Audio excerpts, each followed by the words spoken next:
My name's Ricardo Edwards. I'm British. I'm from the UK. And my job title is a professional boxing coach. The reason why I am here is to change my life. It was initially, once I got given and presented with the opportunity, I thought, it would be a break for myself from the norms of the UK. The way I was feeling in the UK, it felt like Groundhog Day, where I was just in repeat. I was just living a repetitive cycle, and it was kind of getting me down. So I thought, you know what? I still get the opportunity to do what I love, but I've changed the wallpaper, and it will be a time where not only can I, better myself financially, but I can work on myself, because I know that there's no distractions. Now, a lot of the distractions which are in the UK, I don't indulge in anyway, okay? But it's just, I'm away from, my usual casual social circle and that, so I can kind of get to detach myself, work on myself, hopefully change my financial, my finances, my financial state, and get some sun, because it's cold in the UK.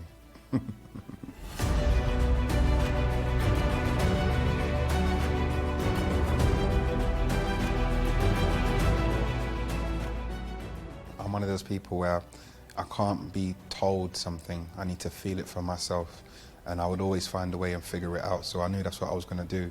Now, some of my dear friends, they bought me some books on things to do and not to do. I didn't do no research at all, because also what the stuff is in the media and stuff like that, you build up a perspective which isn't true. So I thought, you know what, let me just go outside and feel for myself. And that's exactly what I've done, and I don't regret it. Yes, I've come to Saudi Arabia by myself.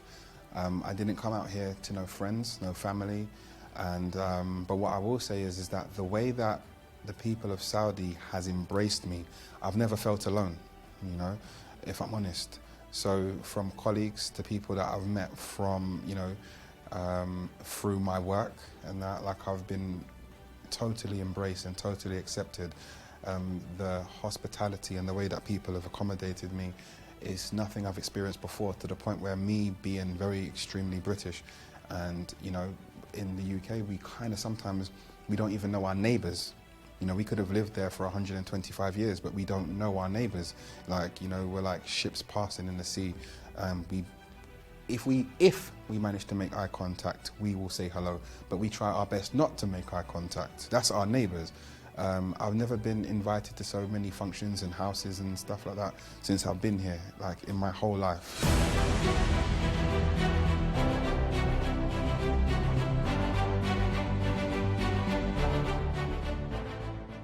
When I was growing up, from the age of 8 years old, I was morbidly obese, which surprises a lot of people.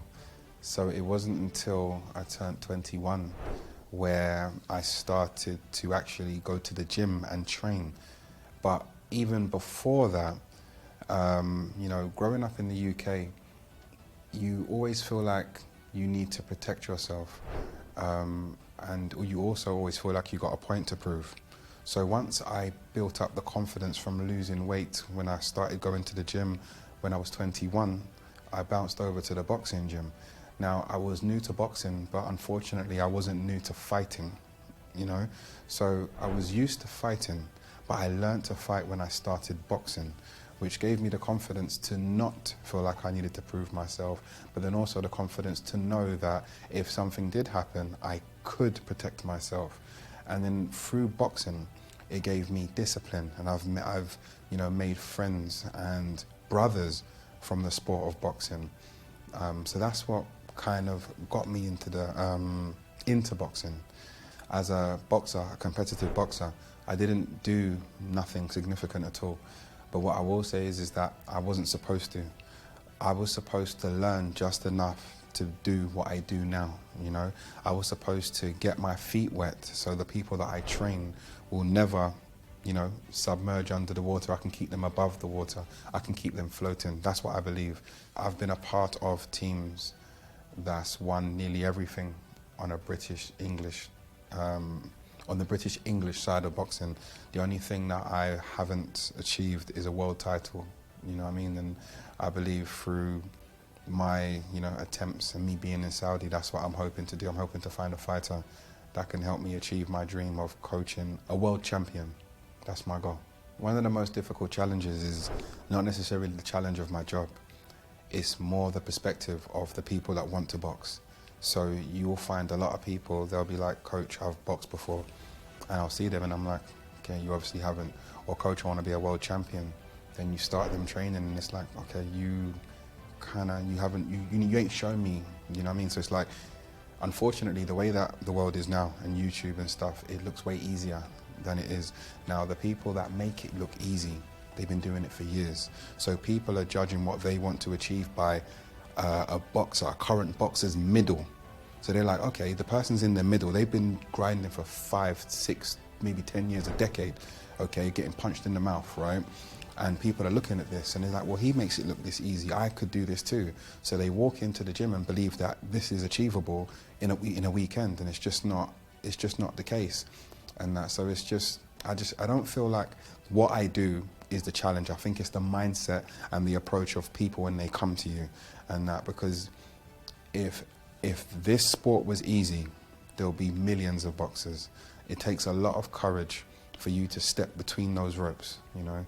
And a lot of people, there's a lot of things as a coach you can teach, but you can't teach heart.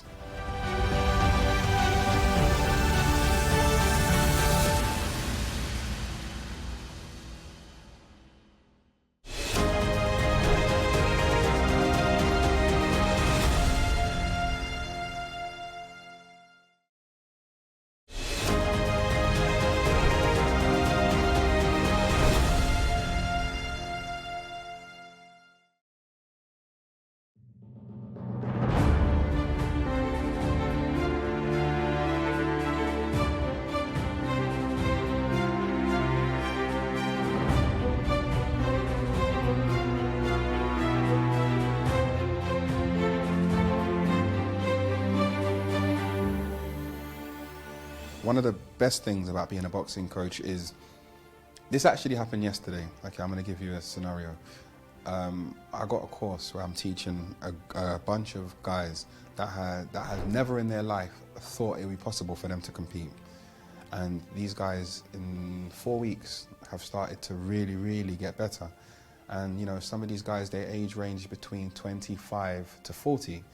And you know, that's really, really late to even start to think about it. So it's not like the fact they want to compete on a professional level, but they just want to showcase the art form that they're learning. It's a course, okay? So just the ability to potentially give someone something, teach someone the art form that I love so much that could change their life. But then not only just from the sport itself, getting better and winning belts and championships, but literally teaching them discipline, hard work, determination, focus. Yeah, as a boxing coach, you have to wear many different hats. You know, you're sometimes their big brother, you know, you're their friend, you know, you're their nutritionist, you're their strength and conditionist, you know, you're their psychologist, you know what I mean? You're their punch bag sometimes. Like you wear so many different hats, so it's nice to be able to contribute to someone's life, because you know, there's so many people who I've trained that their parents know about me, and I don't know their parents, but their parents are sending me gifts, you know, like, you've helped them, you've helped this person out, you've helped, so it's a beautiful thing. Boom, step, boom, you step the extra one, so boom, boom, boom, boom, boom, boom, okay, with a hook, anything. Boom, boom, now work. That's it, you let it go, and again. One more. Boom, boom, now work. There you go, good stuff. Okay, touch it up and down now, let's go. The boxing coach needs to be flexible with their approach to teaching kids, okay? Because there's a way that you can kind of gamify it to make it interesting for the kids. So there's things that you can do. You can be teaching the kids boxing without them thinking they're learning boxing. Like throwing a ball at them and getting them to dodge. You know, switching on their reflexes. So you're just trying to bludgeon them with the ball, right? You're having a great time as a coach, but at the same time, they're working on their reflexes because they're moving, okay? They have to stay switched on. So there's so many different ways that you can gamify it to make the kids, engaged with it. So I don't tie it to age, I tie it to, you know, the ability to take instructions, but also parents need to consider that a boxing coach isn't a babysitter. So if you know this about your children, don't send them to the boxing coach, because a good boxing coach will, it sounds bad, okay? If it's a one-to-one, it's different. If it's a class, a good boxing coach really should refuse a child that isn't taking the session seriously. Because if there's 10 kids and one of the kids is not taking it seriously, he could disrupt the rest. And it's like, I see being a coach like a shepherd. One sheep is not more important than the flock, but the flock is not more important than the singular sheep either. So it becomes like almost like a catch-22. You lose or you lose. So generally I would say 6, 7 years old is a good entry. And in regards to, you know, how a parent should see it is, they're not made out of sugar, but also be honest. What we did do today, we did some body weight stuff, some pull-ups, some dips. Then I got him working on the heavy bag, just to go through some things that I believed that he needed, just tweaking him and fine-tuning him. Then I got him on the pads where he was being extremely aggressive, but we love it, that's what we do. And yeah, just working out some stuff and fine-tuning him based on stuff that I believe that he needs and he should be doing and implementing.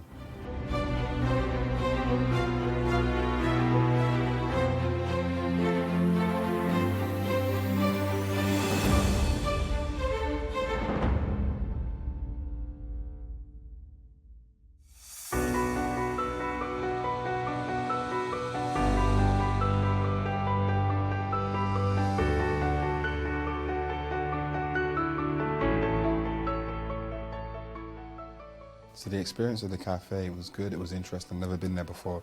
And it's so close to where I work. The food was good, the service was good, the food was delicious.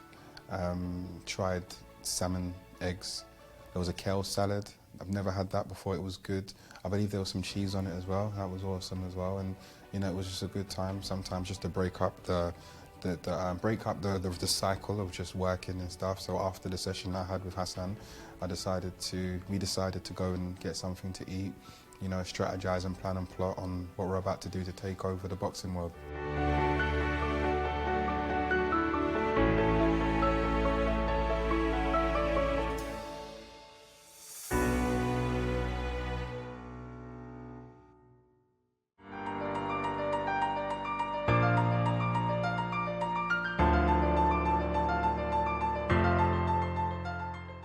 You know, sometimes it's nice to just venture out in Saudi Arabia and explore some of what Saudi has to offer.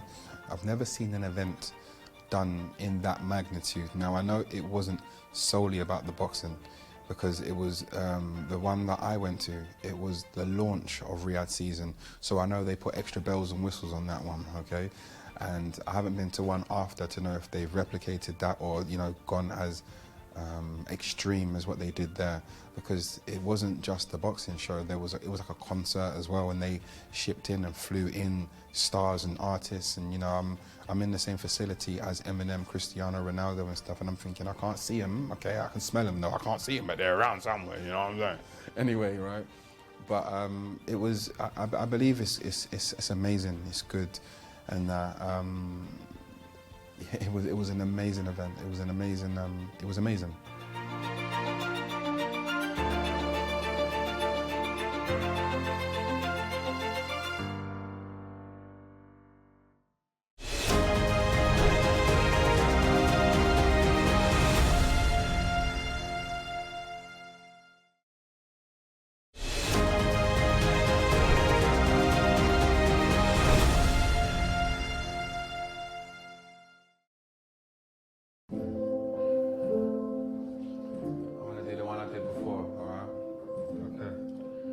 Beautiful. So the thing about music is that I've been doing music from 15 years old up until probably about 27. I was in a rap group, and you know, we used to write music every Saturday, freestyle. You know, we performed a few times around places in London, and I believe we was really good. If we would have really stuck at it, a couple of my friends, they got much further than me, and I haven't got much. I do have a few videos on YouTube, but not too much.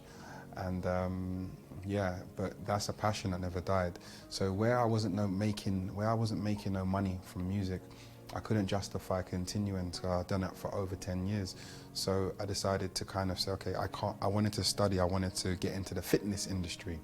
So I couldn't justify studying to become a personal trainer and also writing music. So it had to be one or the other. And the thing, because I have a daughter, so I needed to make money, I needed to do the man thing, you know, and be a responsible adult. So I decided, okay, cool, let me just put music on the back burner and I will go down the road of being a personal trainer. But the thing is that once it's in you, it doesn't die. So, I still write poetry and stuff, but then today I went down to a music center and there was a pianist and he was playing songs and stuff, and it kind of triggered some of my old material and I felt like it went well, so I put it together. And you know, me and the pianist, that we didn't know each other, but it's like we've bonded now because we collaborated, and it was an amazing experience, and it kind of reignited my love and passion for music. The reason my inner light is brightly shone. On sight with loosened grip, you keep me tightly on. I wouldn't feel alive with you gone. I would feel just deprived with you gone. If you died, you wouldn't die. In my mind, you live on. And me living life, just trying to move on. Praising your queen as well, she never guided you wrong. Always taught to use mine and eyes head high. You tried to be strong, you're my queen. Another hobby, it kind of falls in line with the music, is that, so boxing, training, lifting, that's a physical outlet for me. But a mental outlet for me is me when I'm writing poetry. So you know when things are in your head and it's like you feel a little bit congested, how I like to express myself and decongest myself mentally is through poetry. So it's a time where I kind of lock myself in and I just express myself and write how I feel. It could be anything, it could be, you know, an emotion, or it could be something that's triggered it, whatever. So I just express myself on the paper.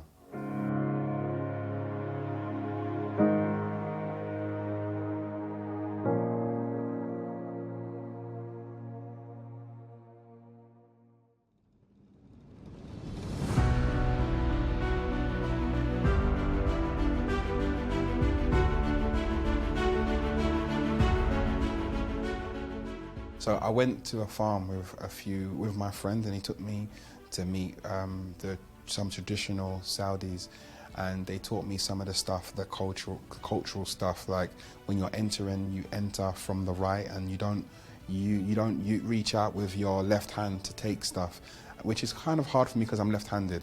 So I had to kind of switch hands and stuff, and also when you don't want no more drink, you shake it and stuff. So I'm kind of picking up some stuff, and I'm, you know, integrating myself within the culture. So one of the things that I've learned from being here is that I'm not going to say I'm picking the language up, but I am finding words.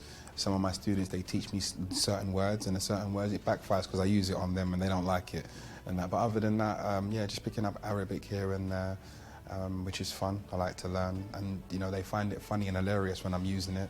Some of the stuff they just laugh at because I'm saying it wrong, and some of the stuff they laugh because I'm saying it actually surprisingly to them okay. So yalla, that's what I've learned. Do you know what I mean? It's one of the words that I say most of the time as well. And that, like when some of the fighters are getting lazy, when they're pretending to be tired, it's yalla, you know.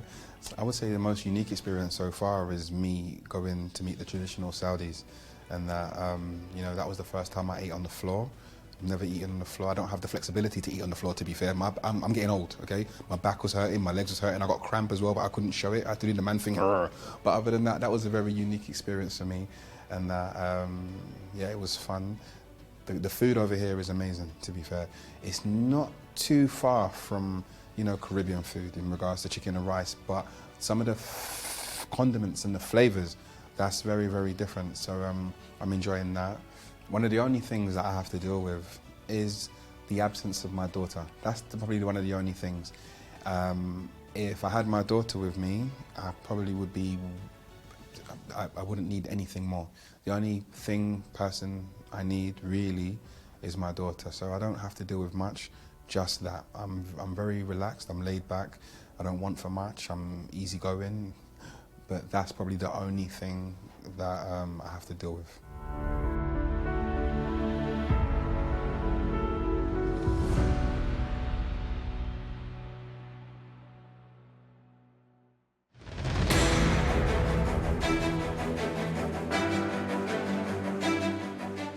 if I was to leave here. The safety is I've never been to a place that's this safe. You know, the way that you can kind of, I'm from the UK, you cannot leave your valuables in your pocket safely, zipped up, locked in a safe, okay? But then in Saudi, you know, you could just leave your valuables to hold your table. I never feel like I'm in danger at all. Everyone's welcoming. So I have to say the safety aspect of Saudi Arabia, especially Riyadh, is second to none. I've never experienced nothing like this. Hello, Allah. Definitely, I would highly recommend visiting Saudi Arabia. It's really, really up and coming. Don't believe the stuff that you've heard. Trust me. If you know me, you know that I would experience it for myself, and I'll tell you the truth. But if you don't know me, then come and see it for yourself. This place is safe. It's very accommodating. It's very up and coming, especially if you want to start up a new business over here. I don't know the logistics of how you would do that, but I'm just saying it's booming. It's to some industries it's very untouched as well. That's the reason why I'm here, to try to see if I can contribute to the country and contribute to myself at the same time.